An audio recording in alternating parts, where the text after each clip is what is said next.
आइए नवरात्रि के 8वें दिन मिलकर सुनते हैं माँ महागौरी की कथा। देवी भगवती के 8वें शक्ति स्वरूप को माता महागौरी के नाम से जाना जाता है। माता महागौरी के पूजन का विशेष दिन नवरात्रि का 8वां दिन है, जिसे महाअष्टमी भी कहा जाता है। इस दिन संपूर्ण विधि से माता महागौरी के ध्यान और पूजन से भक्तों का कल्याण होता है और उनकी कृपा से कई असंभव कार्य भी संभव होने लगते हैं। माता महागौरी का स्वरूप अत्यंत गौरवर्ण और दिव्य है। माँ के गौरवर्ण को शंख, चंद्रमा और कंद के फूल के समान माना गया है। माता महागौरी का वाहन वृषभ है और इनकी 4 भुजाएं हैं। इनके एक दाहिने हाथ में त्रिशूल है और दूसरा दाहिना हाथ अभय मुद्रा में है।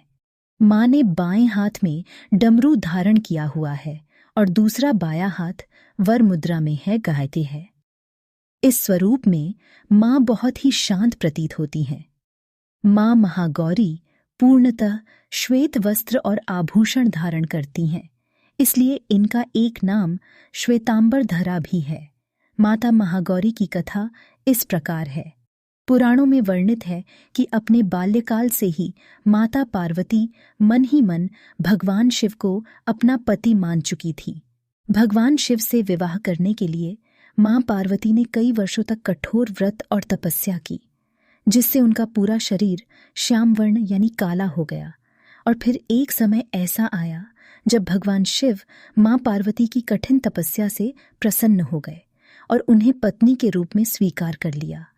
इस तरह अपनी मनवांछित वर पाने की तपस्या पूरी हुई और इसके बाद माँ ने गंगा जल से स्नान करके खुद को शुद्ध किया।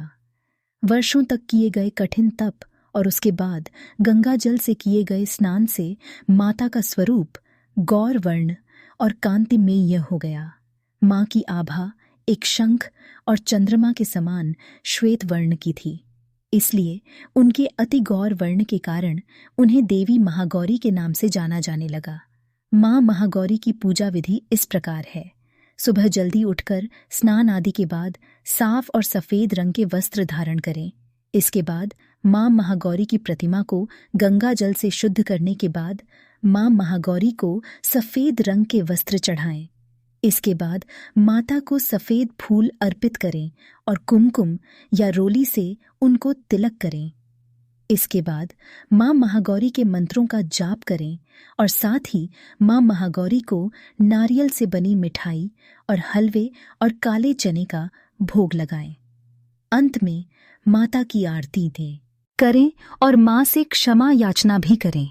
माँ महागौरी छाया ग्रह कहे जाने वाले राहु की शासक भी हैं, इसलिए जो साधक राहु के बुरे प्रभाव से पीड़ित हैं, उन्हें माँ के इस स्वरूप की पूजा अवश्य ही करनी चाहिए। महाअष्टमी के दिन विवाहित महिलाएं अपने सौभाग्य की रक्षा के लिए देवी माँ को चुनरी का चढ़ावा भेंट करती हैं। महाअष्टमी के दिन बहुत से घरों में कन्या पूजन भी किया जाता है।